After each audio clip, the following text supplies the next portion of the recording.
ayadoo guud ahaanba Soomaaliland looga dareeray xuska sanad guurada 27 ka soo wareegtay markii Jamhuuriyadda Soomaaliland ay dawladii Soomaaliya kala soo noqotay madax bannaanideeda ayaa dadweynaha ku dhaqan deegaanka Sheekh ee gobolka Saaxil waxay saaka guud ahaanba u dareereen xusitaanka maalintaasi loo asteeyay 15 May iyagoo muujinaya shucuurtooda ayaa dadkan waxay wadooyinka ku gaala bixiyeen socod isugu jira gaada ka ciyaar gucla iyo laaf iyo socodba dadkan ayaa inta ay ku guda jireen socodkooda waxay ku labisnaayeen astaanta muuqa dheer ee qaranka Soomaaliland sidoo kale waxay ku dhawaaqeen halku dhigyo ay ku taageerayaan madax bannaanida Soomaaliland kadib socod dheer ay ku soo gaala bixiyeen wadooyinka ayaa waxay isugu soo biyashubteen xarunta maamulka dawladda hoose degmada Sheekh halkaasay kala hadleen mas'uuliyiin iyo horkacayo abarasaab ku xigeenka gobolka Saaxil Maxamuud Xaaji Ibraahin Axmed iyo gudoomiyaha golaha deegaanka degmada Sheekh ahna duqa deegaankaasi Ibraahin Cabdullaahi Cabsiye taliyaasha ciidamada booliiska iyo militariga sidoo kale waxa iyaguna halkaasi ka hadlay mas'uuliyiin tiro badan oo dhammaantoodba dadka deegaankaasi kula dardaarmay inay adkaystaan nabadgelyadooda isla markaana ay tahay jiritaanka Soomaaliland muqaddas waxaana kamid ah hadalladoodii sida tani inaan marka hore u mahadnaqo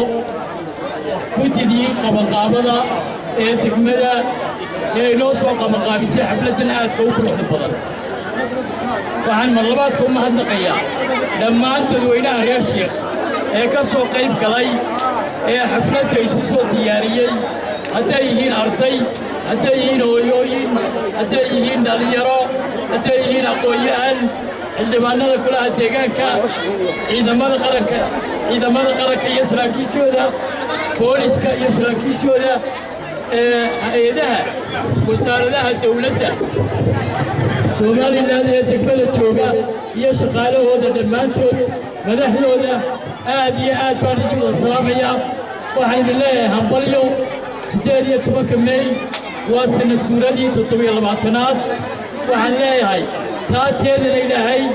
nabad iyo basbash inoo gaarsiiyo waxaan xasuustaa maalintii 17 May gurigii burco lagu goosanayay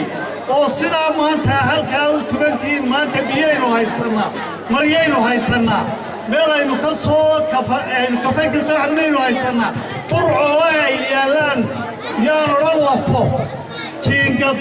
iyo bilada burbursan iyo meel la harsadaa aanay jirin ayay dadku ilaa boorame ilaa hargeysa ilaa berbera intay ka tageen ay muddu lagu goosanayay oo uu golaha dhexe ee ururkii dhaqdhaqaaqa wadaniga Soomaaliyeed ee sanam ku shiraya golihiisii dhexe guurtidii markaa jirtayna ay ka ahayd observer sama dhagaystayaan ayaa dadku kolba intay daaqadaan ma soo jiiraan ay lahaayeen ma la gooyey iyadoo loo baahnaa in loo gogal badsado in loo tala badsado in yacni dareenkii iyo qiiradii maanta jirtay maalintaa jirtay waa taa 27 jirsatay ee kuwo nuskeeda aan noolayni maanta maryaha u sitaan oo 13 jir laga yaabo inay maanta yihiin oo ay 13 sannadood dabadeed dhasheen waxaa waa tii laygu sheegay in jiidda hore uu ka jiro dagaalka jiidda hore ka socdaa kan oo kale maaha jiidda hore ku ekaan maayo jiidda hore kuma ekaanayo waxa weeye nin walowba u shacirka loo tureelay nin walowba firo waxa weeye haddaa ardaytiin haddaa dumartiin haddaa waayeytiin haddaa aqoon-yahantiin waxaan ku gulmaamayaa waa nin walba dhinacaaga iska eg oo nabadgelyada ku dadaal oo dhinacaaga iska eg cadowgu nagu soo maqan yahay kala tegi maysaan halkaasina ka bixi maysaan walaalayaal idinna haddaad tihiin dadweynaha leelafoy waa arkaysaan cadowga saakaba soo weeraray Soomaaliland waxaan salaam u dirayaa madaxweynaha Soomaaliland أنا وضع عيلة Soomaaliland حقوقها وأيامها يوم مجاهدين تأسلم وحلا يا سلام يا همبلي والسلام عليكم. ديارنا هاي دبلتجي سدية تبنك مي لبضة كلية سدية تبنك هلك وحكوي وتاجر